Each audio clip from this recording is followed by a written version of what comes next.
Bom dia, Brasil. Oferecimento nova Fiat Toro com nova central multimídia e exclusivo sistema Fiat Connect-me. Uma picape carregada de atitude. Olá, bom dia. Bom dia. O frio extremo atinge boa parte do país. A Serra Catarinense registrou 8 graus negativos agora de manhã, a temperatura mais baixa do ano. O termômetro também ficou abaixo de zero na capital paulista. O Brasil tem mais de 100 casos confirmados de Covid na variante Delta, a maior parte no Rio de Janeiro. No momento em que estados começam a debater doses de reforço da vacina anti-Covid, especialistas alertam que a prioridade é concluir a imunização com as 2 doses. O presidente Jair Bolsonaro disse que não vai sancionar o fundo eleitoral de quase 6 bilhões de reais aprovado pelo Congresso com votos da própria base do governo. E a gente mostra todos os detalhes da viagem espacial do bilionário Jeff Bezos. O voo sem piloto está previsto para daqui a pouco. Hoje é terça-feira, 20 de julho. Bom Dia Brasil está começando.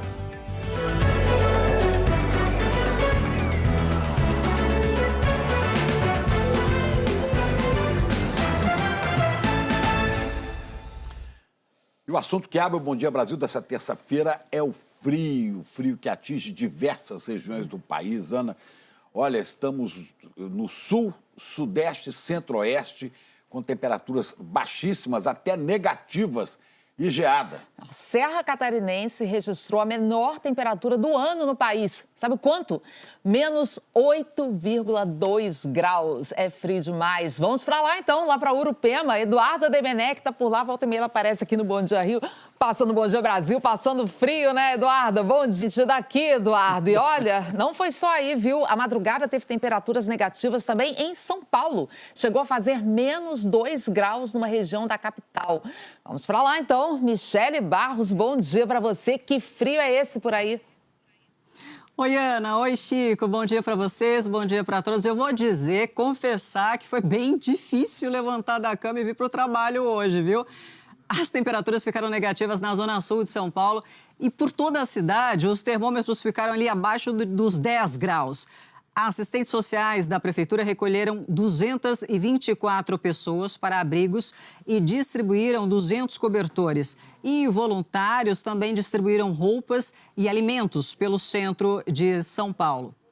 Em Bom Sucesso de Itararé, no interior de São Paulo, geou. O morador da cidade mandou essa imagem aí pra gente, ó, do gelo acumulando em objetos.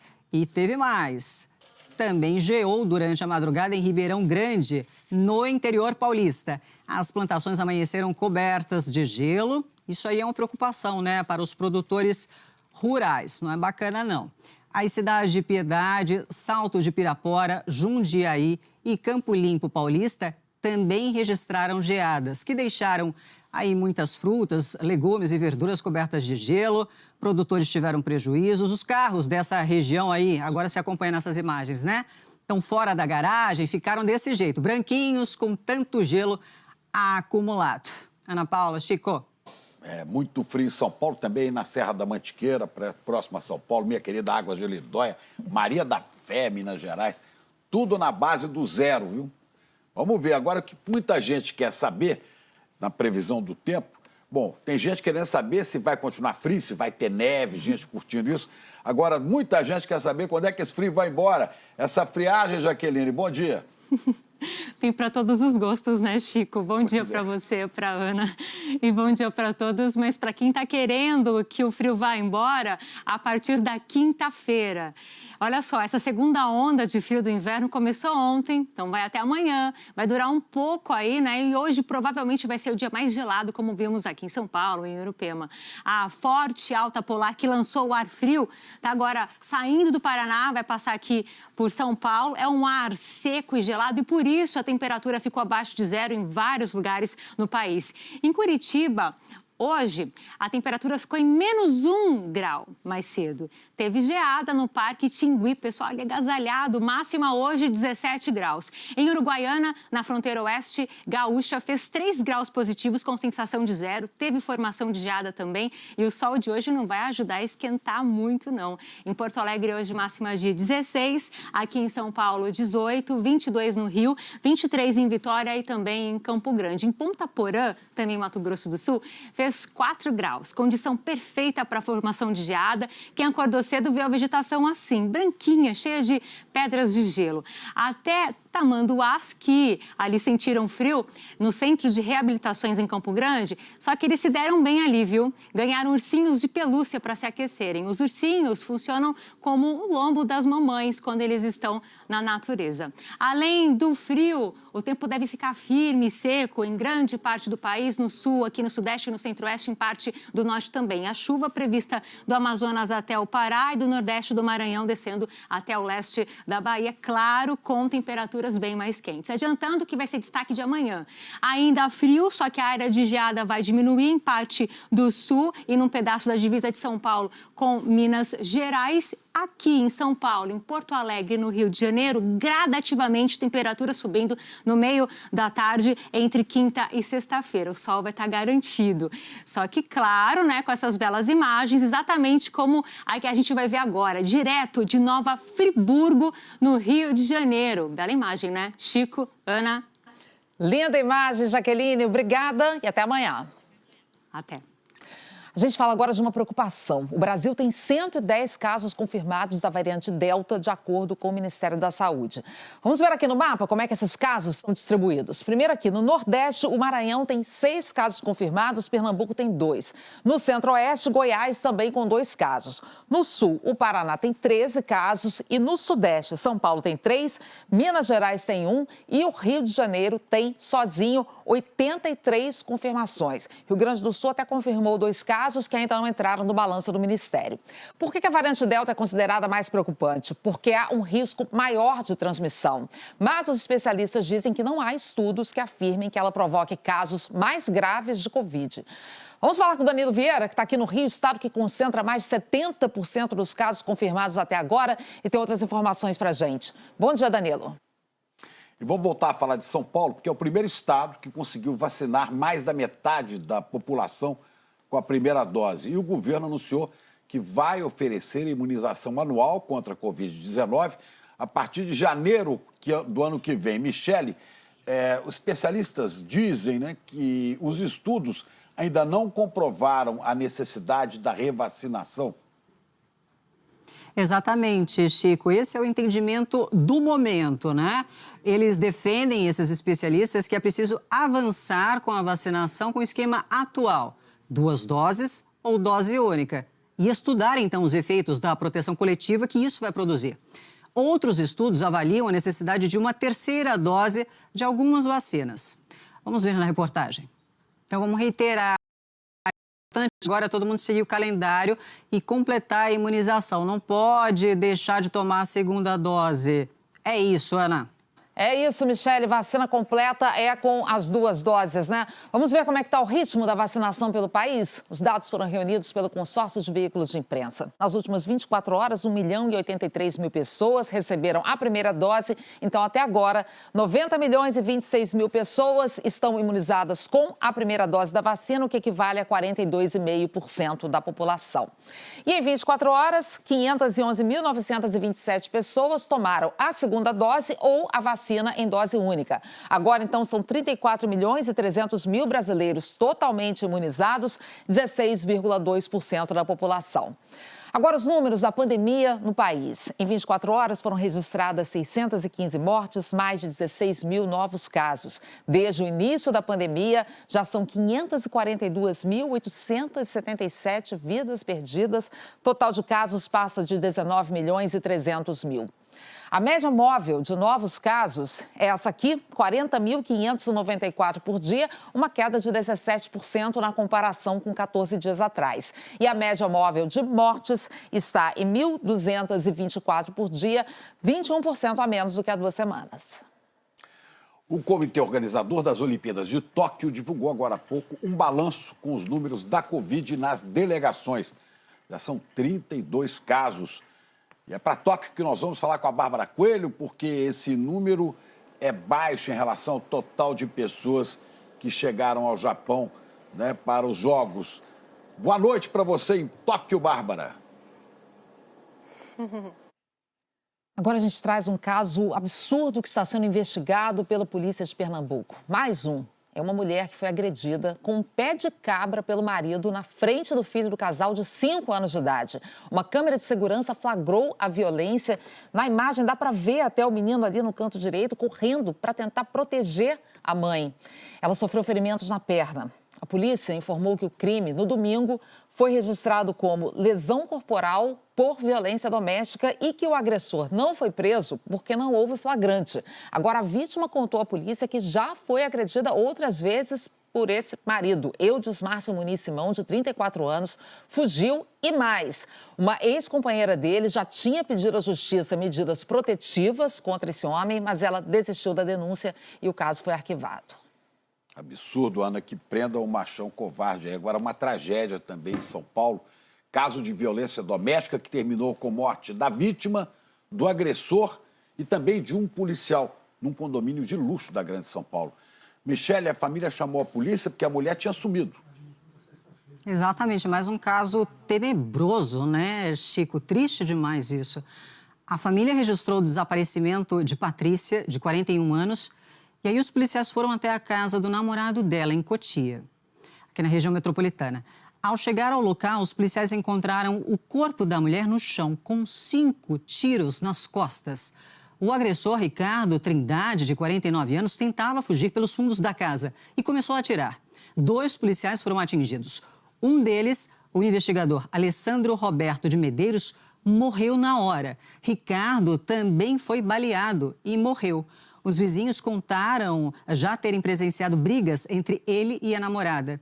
Segundo a polícia, Ricardo Trindade tinha antecedente criminal por agredir outra mulher na cidade de São Paulo. E aí, mudando de assunto, a Promotoria de Justiça do Primeiro Tribunal do Júri de São Paulo denunciou por homicídio doloso 12 policiais militares envolvidos na ação que resultou na morte de 9 jovens num baile funk em Paraisópolis. Na denúncia, os autores afirmam que os PMs fecharam as vias de acesso e fizeram que as vítimas fossem encurraladas, morrendo por asfixia. Os promotores pedem a fixação de um valor mínimo para a reparação de danos morais e materiais. A tragédia aconteceu durante um baile funk em dezembro de 2019. Nós relatamos esse caso aqui durante o Bom Dia Brasil. A defesa dos policiais militares disse acreditar que, ao final, todos serão absolvidos por não haver nexo de causalidade entre a conduta dos PMs e as mortes em Paraisópolis. Chico, Ana. Vamos ver, Michele. Obrigada. Até já. A gente volta a seguir para mostrar para você uma campanha que está permitindo parcelar dívidas por até R$100. E já está em vigor a lei que socorre os superendividados, aqueles que têm mais da metade da renda comprometida. O presidente Bolsonaro afirma que deve vetar o novo fundo eleitoral de quase R$6 bilhões. Os detalhes já já, agora 8h51, horário de Brasília.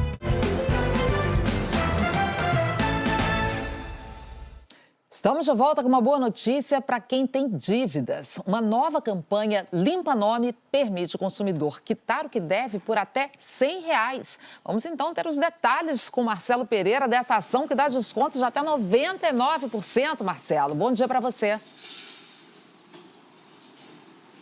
Obrigado, Marcelo.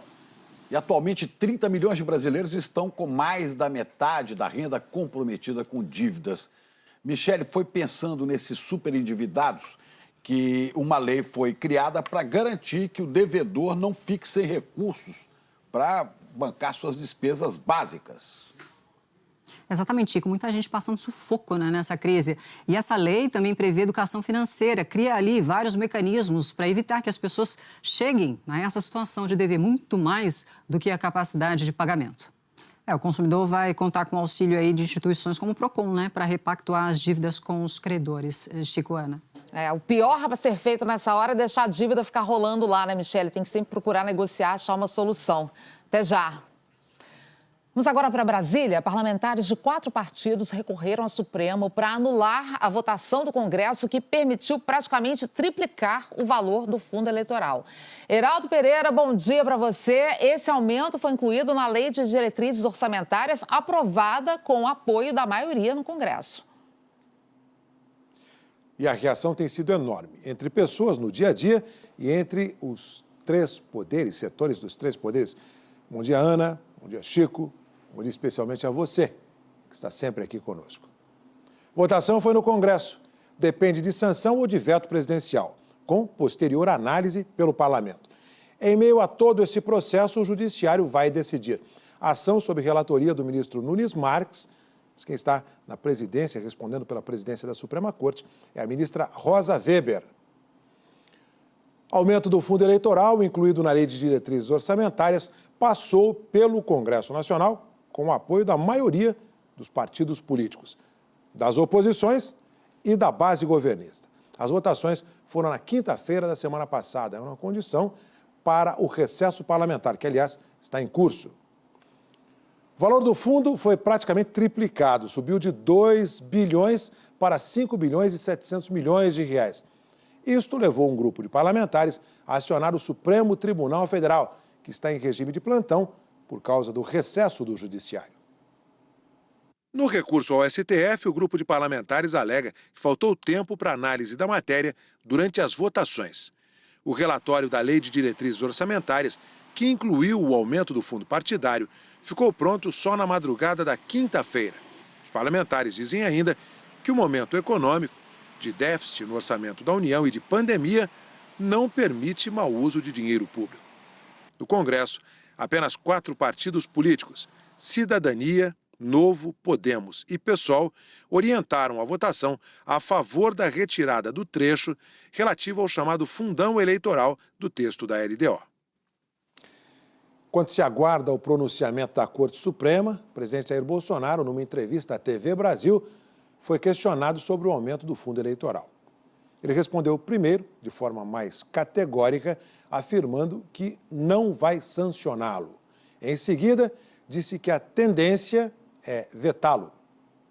No momento de expectativa, o presidente da República tem 15 dias úteis para sancionar ou vetar, parcial ou integralmente, a LDO. É isso aí, Heraldo. E Miriam Leitão já está aqui com a gente. Bom dia, Miriam. Bom dia, Chico. Bom dia, Heraldo. Bom dia, Ana Bom dia, Miriam. Claro que é esse o assunto aqui, Miriam, porque o governo é parte dessa história direto desde o começo. Pois é, o presidente fala assim, quer dizer, como se ele não fosse com ele, não tivesse nada com ele, tirando o corpo fora. Mas, na verdade, o Heraldo, que participa lá, acompanha as coisas em Brasília, sabe muito bem. O que aconteceu? Na verdade, integrantes da base do governo, e principalmente os líderes do governo, foram parte fundamental da negociação desse aumento do fundo eleitoral para quase 6 bilhões. Então, toda a base do governo votou, gente da oposição também.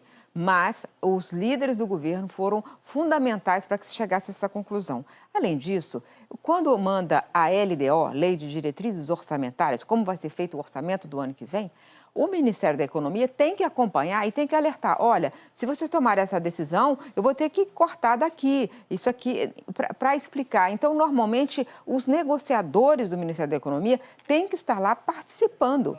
Então, isso aí foi feito pelo próprio governo, principalmente pelo próprio governo. O presidente coloca como se não fosse com ele e, de repente, chegou uma coisa porque ficou impopular. Ficou impopular, ele tira o corpo fora. Mas foi feito pelos próprios parlamentares da base, viu, Ana Paula? E, Miriam, um outro ponto para a gente falar dessa história é que a votação que aprovou esse aumento gigantesco no fundo foi uma votação bem acelerada no Congresso. Exatamente. Isso é um ponto fundamental para a gente entender como é que apareceu isso de repente. De repente, a gente acorda sexta-feira e tem uma coisa como essa na nossa vida. 6 bilhões para o fundo eleitoral, né? E lembrando que os partidos já têm o fundo partidário. No meio da madrugada, 3h30 da manhã, é que a LDO foi apresentada a proposta do deputado que fez a LDO, o relator. E aí se descobriu que ele tinha incluído esse valor enorme para o fundo eleitoral. Se descobriu isso às 3h30 da manhã. Então, por isso que a gente acordou na sexta-feira assim.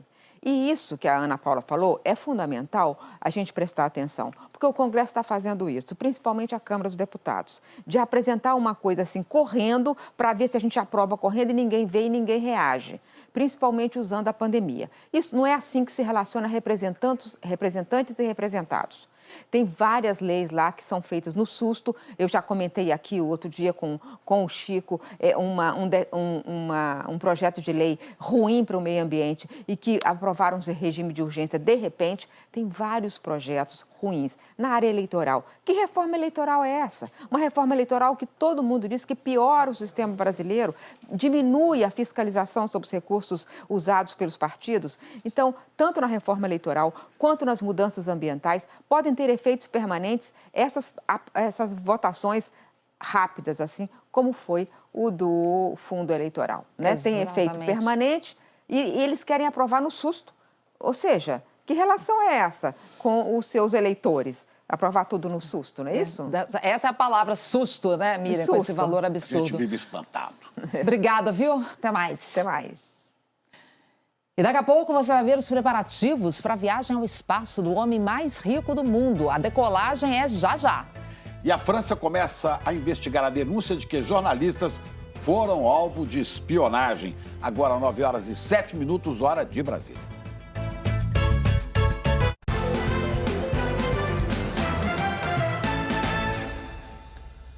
A história do turismo fora da Terra pode ter hoje mais um marco. Daqui a pouco, o homem mais rico do mundo, Jeff Bezos, vai embarcar num voo espacial para lá da atmosfera do planeta. É o segundo bilionário que se lança nessa aventura. Vamos a Washington. Raquel Krahenbuhl está acompanhando os preparativos dessa decolagem, né, Raquel? Bom dia para você.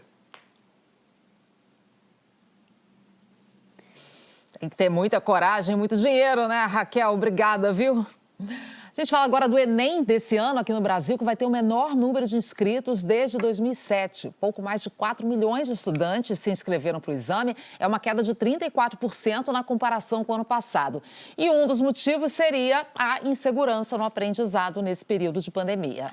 Pois é, Ana, mas o projeto tem ajudado alunos de escolas públicas em tornar, de todo o país, a realizar esse sonho de entrar na faculdade. Eles recebem o apoio de uma rede de voluntários e é tudo pela internet. E depois de mais de um mês de espera, a principal autoridade eleitoral do Peru confirmou o professor e sindicalista Pedro Castilho como novo presidente. O resultado oficial atrasou diante de pedidos de revisão da candidata da direita, Keiko Fujimori, sob acusação de fraude. Mas ela já reconheceu a vitória de Castilho. A posse dele está prevista para a semana que vem, para o dia 28 de julho. E governos de vários países começaram a agir diante do escândalo de espionagem contra jornalistas, políticos e ativistas. Escândalo esse revelado por uma investigação de veículos da imprensa internacional. Vamos para Londres com a Cecília Malan. É o caso da França, não é? O que vai ser feito, hein? Bom dia. Denúncia grave, né, Cecília? Obrigada, viu? E depois do intervalo, a gente volta com a contagem regressiva para as Olimpíadas de Tóquio, que entra na reta final. As competições por aqui começam hoje à noite, no horário de Brasília. Olha, amanhã tem estreia em campo da seleção feminina de futebol. E elas já estão no clima, olha aí.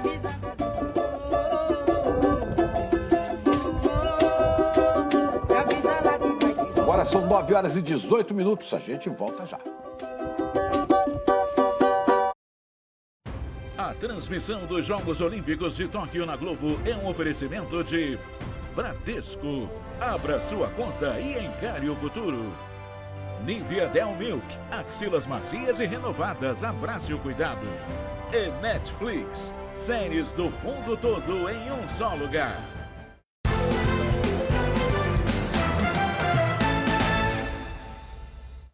De volta com o futebol, o Sport venceu o América Mineiro em Belo Horizonte no jogo que fechou a 12ª rodada do Brasileirão. O único gol saiu aos 40 do segundo tempo. Você vê aí, Paulinho Mocelin acertou o ângulo. O Sport saiu da zona de rebaixamento ao 16º colocado agora. Já o América é o primeiro time do Z4 na 17ª colocação. E agora vamos de Olimpíada. A seleção feminina de futebol estreia amanhã. Voltamos ao vivo ao Japão, onde a Lisandra Trindade acompanha a equipe brasileira. Lisandra, por aí segue o mistério, né, na escalação do time que vai estrear contra a China. Boa noite. Cida, claro, Lisandra, obrigada. Bom, e por causa do fuso horário, as competições olímpicas no horário de Brasília começam hoje à noite com o softball. Então vamos voltar a falar com Bárbara Coelho lá em Tóquio. Começa hoje, hein, Bárbara? Bom, vamos chegando ao fim, mas ainda tem as últimas notícias. Michele. Oi, Chico, preciso fazer uma correção. Falamos hoje do mutirão para pagar dívidas, né? Ele é organizado pela Serasa. E uma boa notícia também, tá? A Pfizer anunciou que vai entregar mais 13 milhões de doses da vacina contra a Covid para o Brasil até 1º de agosto. Primeiro lote com 1 milhão de doses deve chegar ainda hoje. Bom dia para todos. Aqui no Planalto Central, expectativa para a decisão, pode ser a qualquer momento, do presidente Jair Bolsonaro a respeito do veto do fundão eleitoral. 5 bilhões e 700 milhões, aumento do fundo eleitoral. Decisão que também pode sair da Suprema Corte. Bom dia a todos. E o Reino Unido vai derreter hoje, gente, com temperaturas acima de 33 graus Celsius. Nada demais aí no Brasil, mas totalmente fora dos padrões aqui, mesmo em pleno verão. Vai fazer mais calor na Inglaterra do que em destinos europeus conhecidos por isso, como a ilha espanhola de Tenerife. O governo britânico já emitiu até alertas de clima extremo. Até amanhã, gente. Bom calorzinho aí pra você, Cecília. Agora, antes de passar a bola pro Mais Você, deixa eu chamar de novo Raquel Krahenbuhl, porque tá acompanhando os preparativos para essa viagem espacial que começa daqui a pouco, né, Raquel? Viagem histórica. Exatamente, falta apenas aí 30 minutos para esse lançamento, já está tudo pronto. Os passageiros já saíram do centro de treinamento e foram já em direção à plataforma. Jeff Bezos, o homem mais rico do mundo, falou que não está nervoso não, mas que ele está animado e também curioso. É daqui a pouquinho. Bom dia a todo mundo. Bom dia, Raquel. E a gente também é animado, porque vem aí o Mais Você. Ana Maria, animada. Bom dia. Bom dia, Ana. Oi, bom dia, Ana Paula, bom dia, Chico, bom dia a todos. Nessa terça-feira, a gente está muito frio aqui em São Paulo, a gente tem dicas preciosas também para quem quer dar uma encorpada na renda com trabalho extra. E quem traz essas dicas é o nosso Gil do Vigor, no quadro Tá Lascado. Tá lascado. E nós vamos conhecer melhor, inclusive, a nossa técnica da seleção de futebol feminino, a Pia. Ela enfrenta, inclusive, amanhã a primeira disputa das Olimpíadas.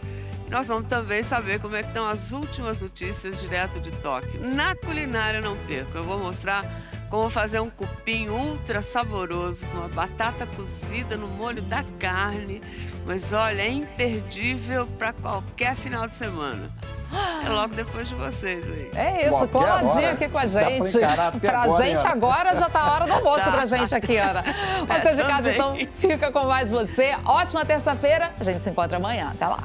Obrigado pela sua audiência. Balneário Camboriú está fazendo aniversário hoje. E no frio também. Até amanhã.